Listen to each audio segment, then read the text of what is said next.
Welcome to the deep dive. Our mission, as always, is to take your source material, and I mean any source material, and just pull out the fascinating insights. Yeah. Now, usually we're wading through, white papers, maybe some geopolitical analysis, historical records. Today, today is something different. It really is. Our entire source stack is, it's just the lyrics of a single song. Drop and Roll by Donny Doom. That's the one. And it's not a policy paper, but we are absolutely treating it like one. We are. We're looking at these lyrics not just as, music, but as a detailed, almost step-by-step philosophical blueprint for a very modern kind of escapism. A radical escape. Radical, yeah. So our goal here is to unpack this whole system. We want to analyze what specific stressors trigger this extreme life pivot, and then really dissect what this resulting paradise actually looks like. It's basically an instruction manual for quitting life as we know it. It's fascinating because it's a complete ideological overhaul, but it's all packaged into this, 3-minute pop song? Right. And it immediately makes you ask the question, why such a radical response? It suggests the system the protagonist is leaving isn't just, unsatisfying, it's actively harmful. Okay, so let's start there. Yeah. Let's unpack that moment of rupture, what we're calling the inciting incident. It's right there in the first verse. And this isn't some long, drawn-out midlife crisis. Right. It's all triggered by one single, very pointed threat. And that line is pivotal. The boss, who is, the symbol of corporate control, he Right. says, "Son, you're late again. You're hanging by a thread." Hanging by a thread. Yeah. That one phrase, it just captures all of that modern corporate anxiety, that feeling of constant precarity. That all your effort can just be Yeah, gone because of Well- one tiny disciplinary thing. exactly. And that feeling of precarity, that becomes the launch code for his freedom. So he realizes the safety of the job is just an illusion. It's an illusion of control, yeah. The moment the threat is spoken out loud, the cost of staying, the stress, the lack of agency, that hanging feeling, it suddenly outweighs the risk of just walking away. And the response is just pure, unadulterated radicalism. I mean, there's no 2 weeks notice.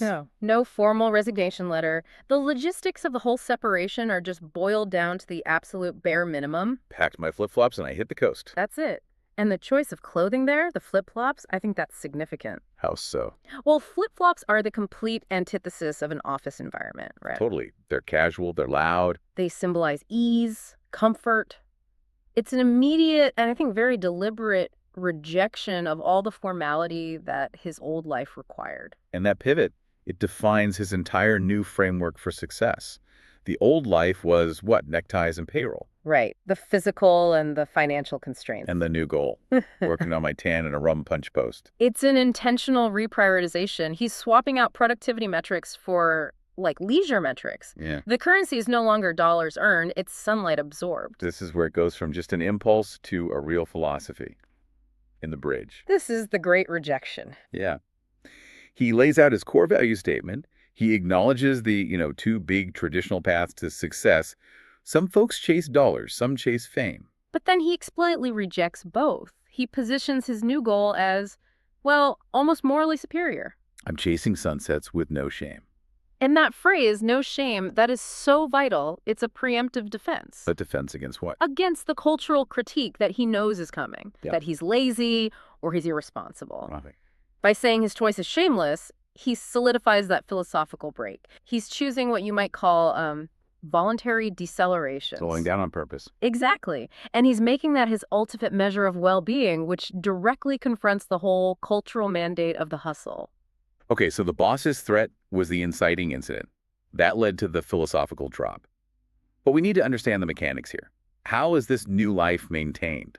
The whole protocol is right there in the title. Trop, drop, and roll. So if drop is the ideological break, let's analyze the activation triggers for the roll. The trop, drop, and roll protocol is, it's an emergency response system for psychological distress. It kicks in when the pressure from the outside world just becomes intolerable. Right. And what's compelling is that the lyrics give us 3 distinct sort of cumulative triggers. It suggests that the escape is justified by multiple kinds of stress. Okay, let's break those down because they really speak to, I think, the pressures of modern life. Yeah. First, he activates the protocol when the heat gets high. And that feels very environmental, very physical.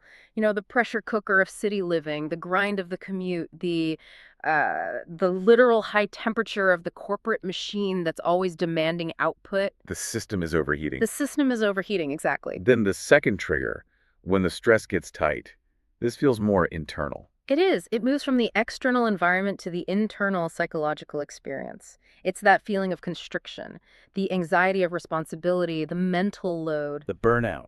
It's the burnout that fueled things like the Great Resignation. It's that feeling that your own bandwidth, your ability to cope, has been stretched to its absolute limit. And then there's the third trigger, which this one feels the most specific to right now. It's when the world's too loud. That is the information overload trigger. For sure. It's the constant digital noise, right? The Mhm. news cycles, the notifications, the peer pressure you see on social media. The protagonist realizes that being perpetually available is its own form of prison. And when the volume hits a certain point, the only functional response is to just unplug. Total withdrawal. That makes perfect sense. So, okay, those are the triggers that justify the escape, but the role is the actual strategy, the set of actions you take. And it all seems to hinge on this idea of direct substitution. Yes, you're trading the instruments of anxiety for the instruments of leisure, and the actions are, they're aggressively passive. Aggressively passive. I like that. Instead of grinding for achievement, you trade your deadlines in for a moonlit night.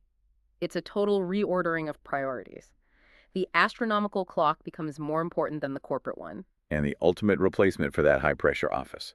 Finding a hammock in the shade and a rum on ice. The hammock is key. It implies maximum inertia. This is not active recreation like, climbing a mountain. This is deliberate rest as a full-time job. And that leads to this idea that the role isn't just about a temporary break. No, it's about a permanent realignment. The goal is to let the good vibes control and to intentionally let the worries drown. Your new job is actively defending your state of leisure. I have to ask, though, isn't this just advocating for, I don't know, financial irresponsibility? It sounds amazing, but how sustainable is the role when the money runs out? Is the philosophy just ignoring the practical side of life? That's a crucial question, and I think the answer is that the philosophy ignores practicality because it sees the system that demands practicality. The one with the neckties and payroll. Exactly.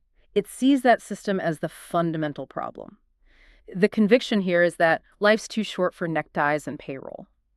He's saying that the cost of participating in the standard economy, the cost to your soul, is just too high. Regardless of the financial outcome. Regardless. And that extreme conviction is what makes the escape feel final and not just like a vacation. So it's the belief that the fire of corporate life is guaranteed to burn your soul, so any escape, even an impractical one, is the right move. It provides the emotional conviction, yes.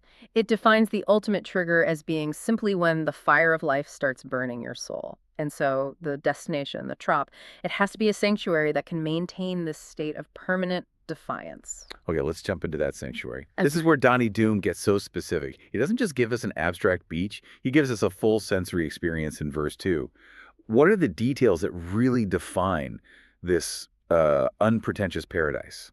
The environment is very low stakes. It's defined by an almost deliberately imperfect vibe. So the entertainment is specified. A tiki bar band playing Jimmy Buffett tunes. That's not an accident. It's acknowledging the lineage of this specific kind of American tropical escapism. That's the cultural touchstone. But what really sets this place apart from, like, a glossy resort ad is that fantastic, quirky detail. Oh, a parrot. The parrot on the mic that's slightly out of tune. That detail is brilliant. It signals authenticity. It signals comfort with imperfection. Right. It's telling you that this paradise isn't about striving for polished perfection, the kind of perfection demanded by the old corporate life. It's messy. It's real. It rejects that curated aesthetic of, modern influencer culture. And the people there, the inhabitants, they reflect that. They're dancing in the sand, holding a coconut drink in each sunburned hand. It's a collective participation in just easy happiness. It's a community built on shared principles, the rejection of hustle and the embrace of immediate simple pleasure. Okay, so then in verse 3, he deals with the final crucial step of any modern radical escape. Severing the digital tether. Exactly. Yeah. This is where the old world tries to climb back in. That's right. The lyric says the boss sends emails. That demand for attention, that expectation of being always on, is trying to breach the firewall he's built. But he has a defense mechanism. That It's both physical and psychological. And the reason he gives for not replying is just genius in its simplicity. It's not some angry refusal. No, He doesn't reply because the Wi-Fi is weak and the beer's nearby. it's just a simple calculation. The demands of the past are literally outweighed by the gratification of the present. The weak Wi-Fi isn't a problem, it's a feature. It maintains the barrier. Freedom, in this context, is defined by the successful degradation of the technology that links you to your past responsibilities. So it completely flips the script on connectivity. In the old life, strong Wi-Fi means success. In the new life, weak Wi-Fi means freedom. It's a digital buffer zone. And this detachment, it allows for his ultimate definition of fulfillment, which is expressed through these really simple objects. He finds paradise in a red solo cup. That detail is so key. A solo cup is disposable, it's cheap, it's tied to unpretentious parties. It reinforces that happiness here is low cost and immediate. You don't need a lot of money to access it. Which all culminates in that final, powerful declaration of this anti-corporate philosophy. I ain't never planned on growing up. Yeah. I mean, that sounds like Peter Pan syndrome, right?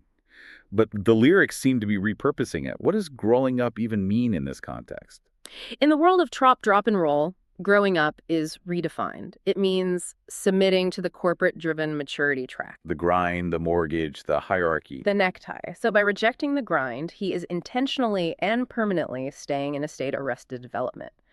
But he frames it not as childishness, but as ideological resistance, as ultimate fulfillment. Is a permanent vacation. A refusal to accept the contract of adult labor. It's a radical statement that equates perpetual leisure with true wisdom. He's trading social respectability for psychological peace. So to summarize this incredibly deep dive into Donny Doom's blueprint, we've looked at the three necessary stages. First, the thread, that moment of extreme corporate stress that forces the break. Second, the trop, the physical and cultural sanctuary defined by this low-key, imperfect leisure. And finally, the role, the continuous proactive action of trading deadlines and digital noise for moonlight and rum. All to ensure the fire of that old life never burns your soul again. It's an ideological manual that uses the language of vacation to critique the economic demands of our culture. It forces you, the listener, to identify your own stressors, the heat, the tightness, the noise that might justify a total escape. And this is where it gets really interesting for you as you consider this whole lifestyle. We saw that his ultimate freedom relies not just on physical distance, but on that digital wall, celebrating the weak Wi-Fi, ignoring the emails. So given the world we all live in, is true freedom actually achieved by finding a physical paradise? Or is it only achieved by successfully defending that digital disconnection from the world you left behind? And to build on that, if this state of not growing up relies on a permanent refusal to engage with responsibility and communication, what's the implicit cost? What's the cost to society or even to the protagonist himself when the only way to find peace is through absolute permanent avoidance? Is this really a philosophy of self-rescue?